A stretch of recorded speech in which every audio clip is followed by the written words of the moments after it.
Praise the Lord everyone. प्रभु यीशु में आप सबकी सलामती को मांगते हैं।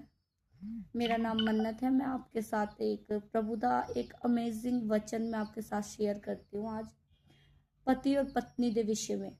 इफिसियों दी किताब 5 अध्याय दे और 22 आयत दे विच लिखा है कि हे पत्नियों अपने अपने पति के अधीन रहो, ऐसे जैसे प्रभु के अधीन। क्यों? परमेश्वर का वचन सानू सिखाता है कि पहले आदम बनाया गया, फिर हवा बनी है। औरत का सिर आदमी को ठहराया गया है।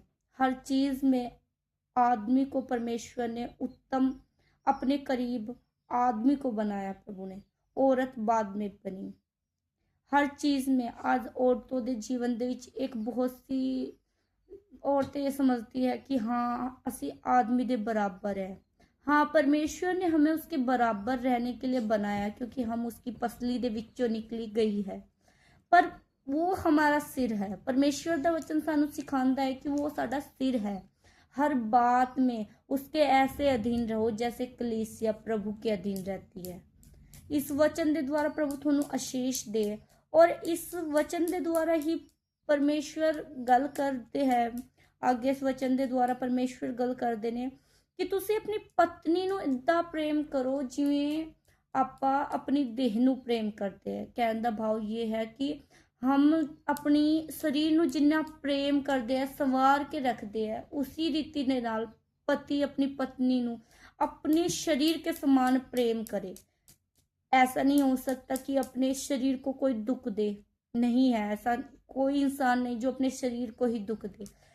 तो पतियों के लिए भी एक आज्ञा परमेश्वर ने दी है कि तू उसको कमजोर जानकर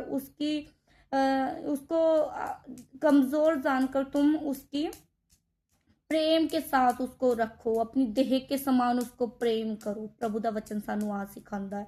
और बहुत सी लोगों की मेंटल थ्योरी ये है कि हाँ माँ बाप फर्स्ट पोजीशन के विच हमारे जीवन के विच आते हैं।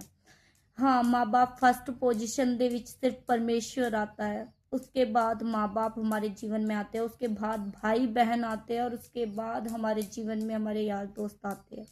हमारी लड़कियों की हमारी सहेलियां सखियां हमारे साथ आती है। पर सदा का जड़ा रिश्ता परमेश्वर ने साडे जीवन साथी दा बनाया वो हमारे पति नू बनाया है।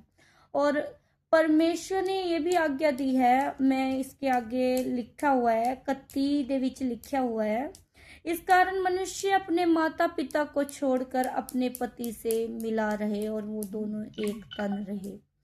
मतलब इस दे विषय दे विच परमेश्वर कहता है कि ये कोई पाप नहीं है। आज की दुनिया में जो लोगों को लगता है कि ये पाप है, लोगों को लगता है कि ये गुनाह वा अपने माँ बाप नू छड़ के मुंडा अड नहीं रह सकता, ये गुनाह नहीं है, ये परमेश्वर की आज्ञा है। प्रभु नू पहले ही सब कुछ पता था कि है जी कुछ आने वाला है, तो परमेश्वर ने पहले ही आज्ञा दी। अगर वो चाहे उनके साथ रह सकता है और चाहे नहीं उन्होंने साथ रहना, तो वो उनसे अलग भी अपने माँ बाप को छोड़कर अपनी पत्नी के साथ एक तन मिला रहेगा। इस वचन के द्वारा प्रभु थानू सबनू आशीष दे।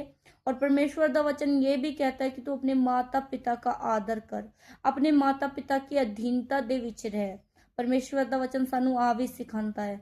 और परमेश्वर का वचन सानू यह भी कहता है कि माँ बाप अपने बच्चे को परेशान ना करे, उसको ज्यादा खींचे ना। अगर आप रस्सी नू ज्यादा खींचते हैं तो वो रस्सी टूट जाती है ना। परमेश्वर का वचन सानू आ सिखाता है, परमेश्वर का वचन सानू आ भी सिखाता है। तो आपस में मेल मिलाप आपस में बनाए रखे और पति पत्नी एक मन रहे, क्योंकि आपके जीवन में पहला स्थान परमेश्वर का और दूसरा आपकी पत्नी का होना चाहिए। पत्नियों के जीवन में भी ऐसा ही है, पहला स्थान अपने परमेश्वर का और दूसरा स्थान अपने पति का। बाद में आपके बच्चे, बाद में आपके माँ बाप, भाई बहन, ये बादी चीजें ने, ये बादी रिश्ते ने। पर प्योरिटी अपने हस्बैंड और वाइफ का रिश्ता पहल परमेश्वर ने दी है। परमेश्वर मैं प्रार्थना करती हूँ खुदावंदा, जिन बहनों ने भाइयों ने इस वचन को सुना खुदा बाप, इन सब ਨੂੰ आशीषित देना खुदावंदा, इस वचन ਦੇ ਦੁਆਰਾ ਪਰਮੇਸ਼ਰ ਤੂੰ ਉਹਨਾਂ ਦੇ ਨਾਲ ਗੱਲ ਕਰੇ ਔਰ ਪ੍ਰਭੂ ਇਹ ਆਸ਼ੀਸ਼ਿਤ ਜੀਵਨ ਜੀਏ खुदावंदा, ਇਹਨਾਂ ਦੀ ਮੈਰਿਜ ਲਾਈਫ ਬਲੈਸ ਹੋਣ ਪ੍ਰਭੂ ਯਿਸੂ ਕੇ ਨਾਂ ਚ ਹੋकर ਮੰਗਦੇ ਆਮੇਨ ਆਮੇਨ।